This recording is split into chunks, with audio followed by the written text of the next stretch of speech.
It's a secret. Right. Okay, so we're a little bit late starting. I think we should just go ahead and do this. This is our first attempt at doing our field report, which will eventually turn into a podcast, hopefully. The format that we're going to do this in is we're going to introduce people, to introduce the other three guys here. We are missing one. We're missing Mac. Once we have 100 followers, and we've been in this for 6 months. 60 Isn't that days. 6 months? 60 days, sorry. Yeah, 60 about 2 days. months. Then we can actually go live, and maybe even try this on a Facebook Live. So we'll be a little bit more practiced ourselves at that time.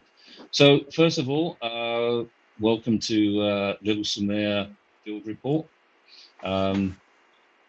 I don't know what way people are viewing this. So Red Twin, give us a wave. Okay, we've got Jeff. Blue Twin, give us a wave. We've got Jared. Look at that, I even remembered names. At the bottom here on my screen, we have Adam. Give us a wave. And the missing link tonight is Doorknob or or Mac. So he's just away. So it might be any one of us hosting it. It might be all 4 or 5 of us. But this is going to be our core group for probably doing this. And what we'll actually go on to doing is inviting people into our group here. We will not necessarily do everything paintball related. There might be some other stuff that we're going to throw in here. And we want to keep our segments short, like 20 minutes, because a lot of people don't have a lot more attention span. So first thing, like I said, we're going to say, go through everybody, just say hi. Let's go for Red Twin first. Say everybody just who you are, how long you've been doing this, and what we're going to do. Red Twin first. So, I'm Red Twin, otherwise known as Jeff. Been podcasting for about 3 minutes now. Paintballing for, I don't know, since 2010. A little over 10 years Maybe. now. I don't know. I'll have to figure that out. I think our first 24-hour game was 2010.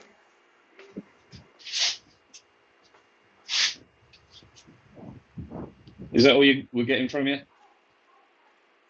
Did you need more? Well, if that's all you've got right now, that's fine. Let's go over to Blue Twin.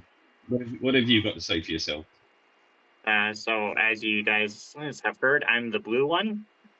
And so, yeah, I've been started playing the Where's same the blue? time as, yeah. Wow. There. That's not blue. That wasn't blue. There we go. It's sort of blue. We just started playing the same time as Jeff did, so same youth group. We got started playing a lot more 2012, which is also when we joined RHR here, which is pretty close to the same time. I believe that the field officially started when it was still a bunch of bales. Outside of that, I work as a machinist.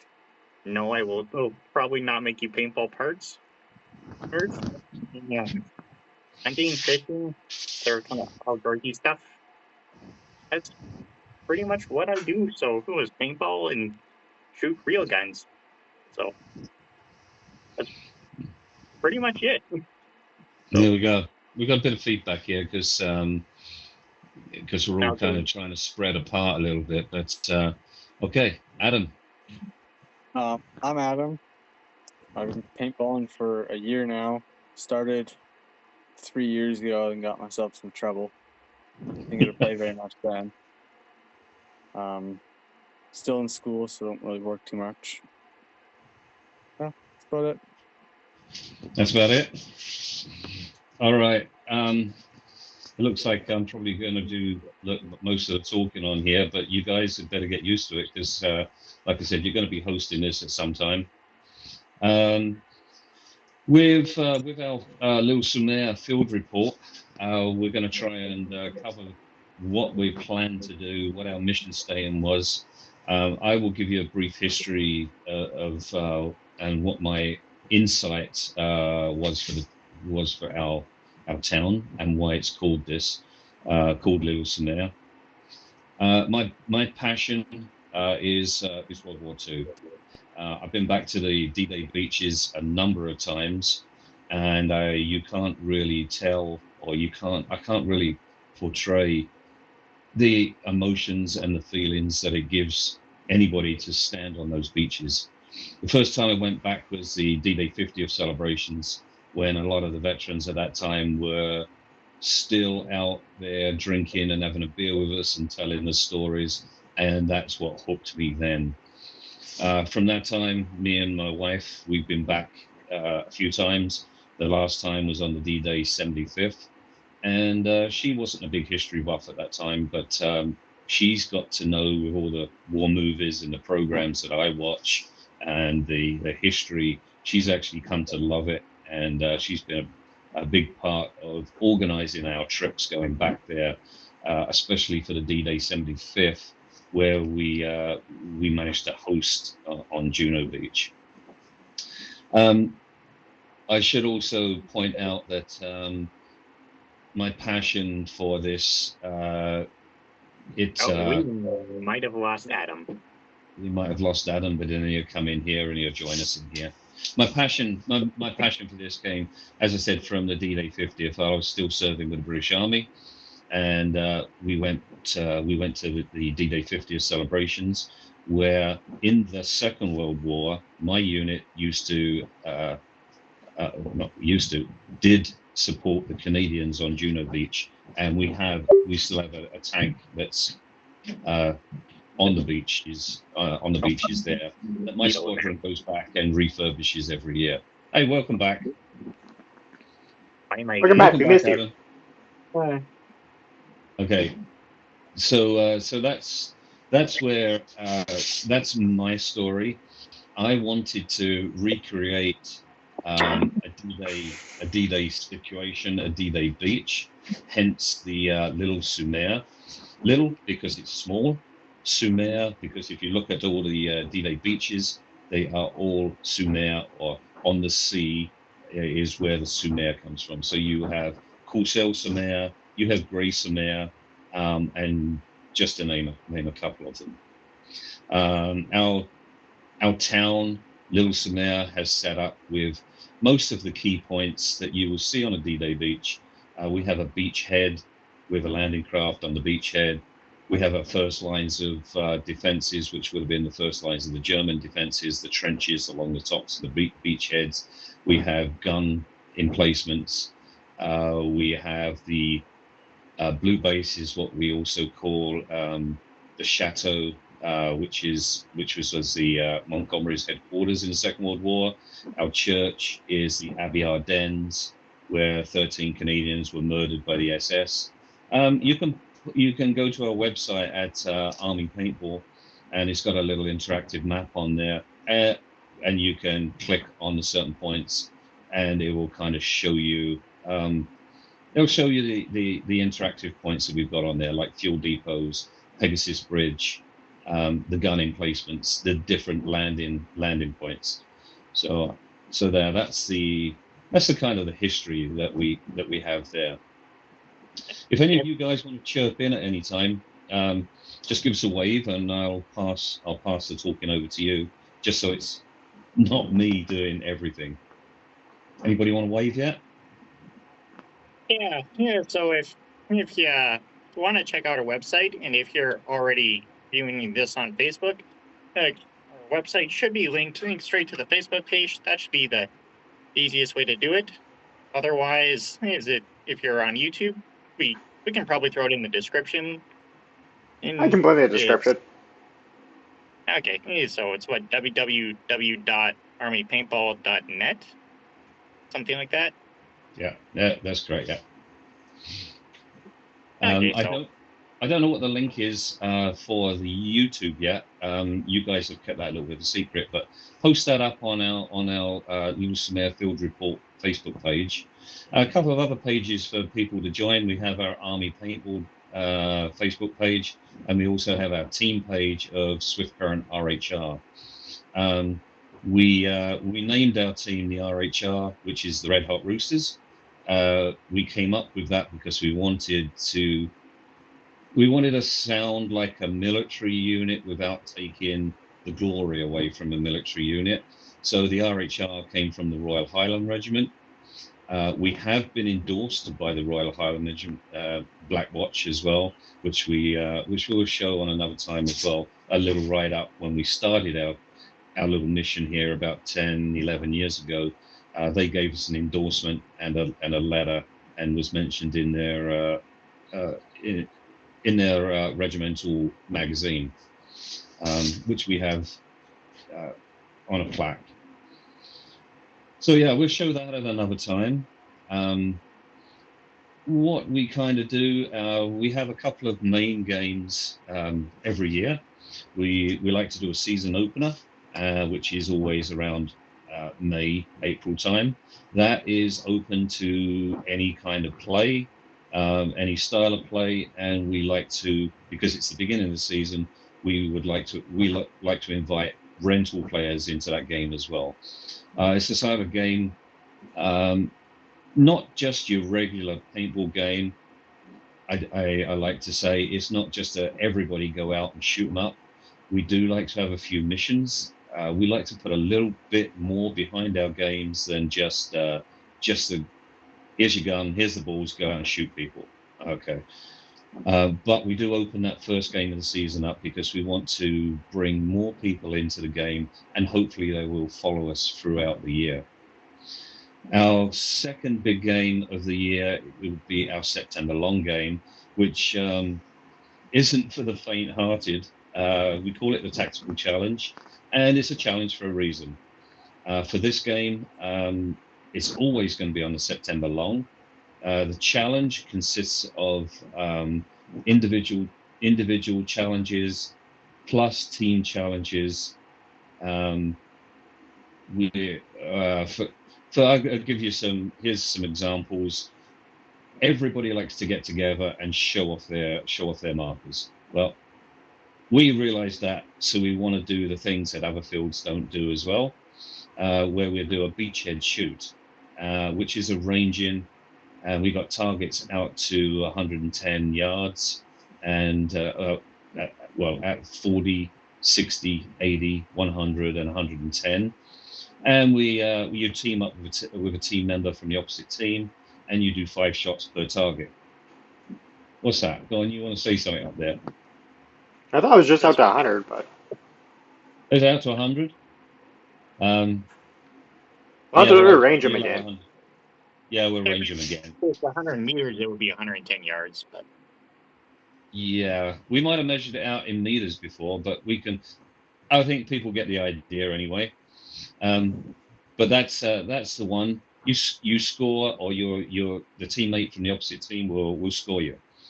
Our second round, we've done some pretty tough second rounds before, and I think they were a little bit tough for people. If you remember a few years ago, we did the trench clearing where you had to pick up a VIP, cross some open ground, and get engaged by a couple of snipers into another trench, take your VIP or the body to the opposite side.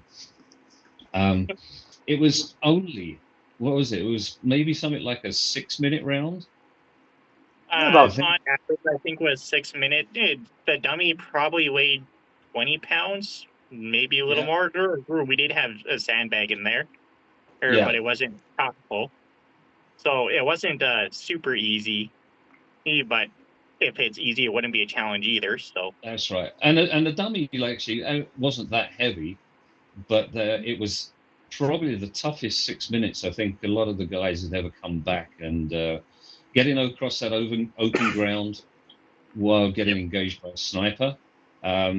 People enjoyed it, but I think at the end of the day, it was probably a bit too much. Yeah, a little too much I for absolutely most loved people. it. Yeah, we loved watching it and we loved following it, but Oh no! Oh, I you know, love shooting people from doing oh it. well, yeah, because you was one of the snipers at one time. Yeah. So the snipers Man, I had a love lot of that fun. star. Yeah, the snipers had a lot of fun, but I've never seen people sweat so much in a 6-minute round. So then we also what we also have is a Humvee challenge. I think this is probably everybody's favorite.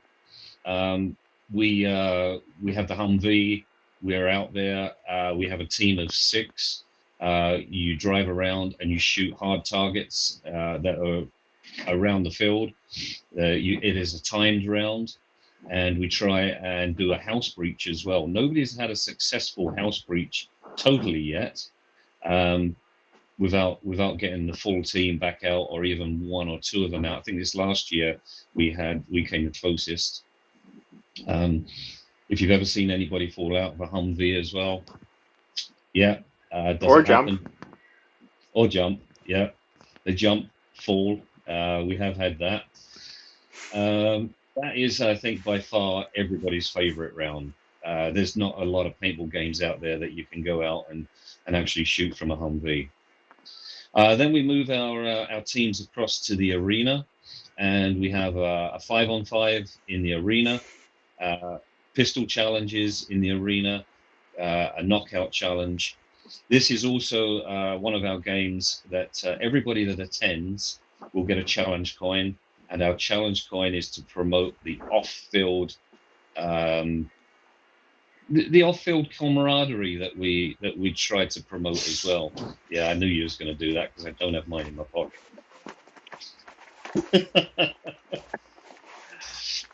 Go on. I was debating whether I should bring that one up, but I thought I'll give you a choice. Okay, you got me. And then for the second day, what we do. Sorry, these games are always themed. Last year's theme was cough that up. It might be a gold watch there, boy. It could be. Last year's theme was what was the movie we based it on? Kings. Yep, that's Yeah, what it was. Kings. Oh, Three Kings. There we go. It was based on the movie Three Kings. We've had Wolverines.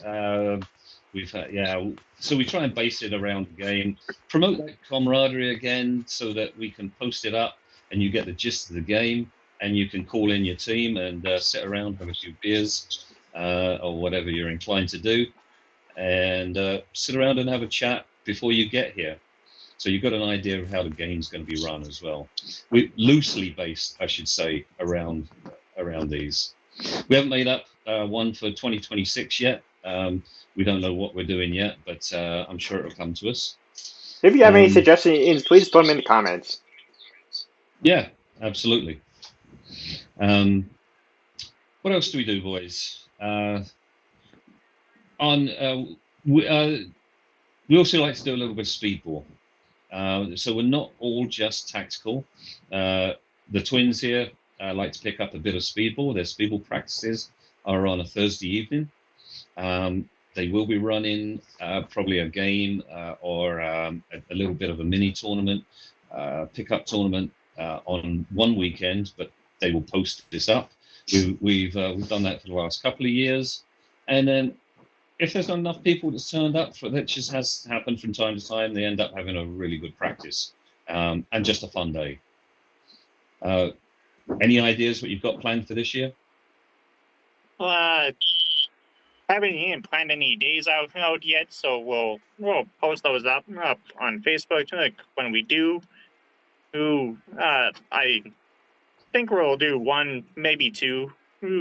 Probably try for 2. Practices are sometimes Saturday, but do try for weekly on Thursday. And I see we're pretty much out of time, so yeah, that's pretty much it. So kind of stay tuned.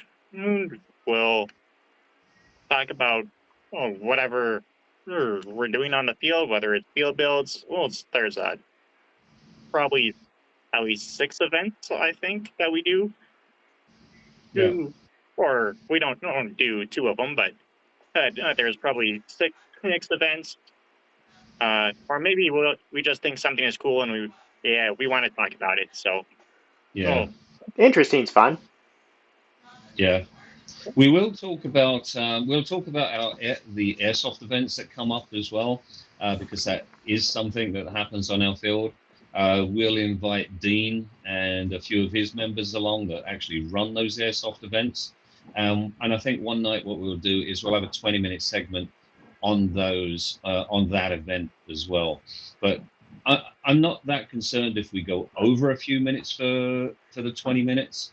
I mean, as long as we get the segment done that with our, like, this one is our mission statement about what we do on our field and a little bit of history behind it and why we do that.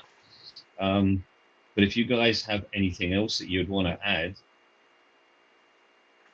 please do let us know. Yeah. If anybody else has any ideas what we want to know, what you want to do, I think we're also going to do in future videos as well. We have quite a guest list that we want to put together. We'd like to see Steve and the Unnamed. I'm calling people out by name now. Yeah, we are. We're gonna call them all out because hopefully they'll watch this, and they're a great team. They'll probably be sitting around having beers and food. They're how they like to call themselves. They're a group of guys that have a paintball problem. We'll call on Lonnie and Dan from Ghost Cell. We'll have a group call with them. There's Alpha that does the podcast. There's Aaron and Andy Belkey. We'll call on them. They're a couple of YouTubers. They're great guys. All these guys are. I've never met a better bunch of people that have that I am very proud to say that friends with. We'll also call on the Wolf. If you don't know who the Wolf is a big paintballer. I've spoken to him a number of times over the years, and he's agreed to come on and do a segment here. We're even going to go and try. We'll get on our paintball supplier. We like to use paintball gear, so there's Mike and Richard from Paintball Gear. We'll get those on here. They can tell us a little bit about. Bring it up there. Hold it up, all the way up. And if you didn't know, these are our new jerseys that the boys are wearing. The boys designed these last year. So yeah, that's so just some future things that we would like to do. We've gone over our little 20 minutes. We're only in 23 minutes, but you guys have anything you want to say? If we did mention Andy, and Aaron, and I think we can probably throw a link to them. So please go subscribe to them, give them a watch. Yeah, they do a pretty good job of showing what we do. We don't really do anything that anybody else is doing because we don't want to be everybody else. That's exactly, but maybe gets us in trouble sometimes. But it's only been once or twice. Yeah. I mean, sometimes we make things up on the fly. Thank you, Peter. Yep. Yeah. Yeah, so stay tuned. I don't know if we're going to do this. Eventually, we might do this bi-weekly, but right now it might be once a month. We'll kind of see what we feel like, how much we have to talk about kind of things. So until we it's almost like with the list of stuff that we've got, 20-minute segments go very quickly. If we might even have to up that, but I don't think we want to go over a 30-minute segment. People lose interest at that time. But if we can keep it interesting, like I say, I think we're done here for today. I'd like to thank everybody that in the future we'll be watching this, because we're just screenshotting this right now to post it up. If you've watched it, give us a thumbs up, give us a like, please share. Let's get those 100 followers out there. Let's take this to the max. Let's go. So that's all you get from me. Give us a wave, Red Twin. Give us a wave, Blue. Bye-bye, everyone. And Adam there. Mac. Adam. There we go, Madam. That's the There we reason. go. Hey, let's go with Madam. We still Yeah, have to give you let's a go with time. Okay. And I'm going to sign off there. See you guys later. See you next time. Bye.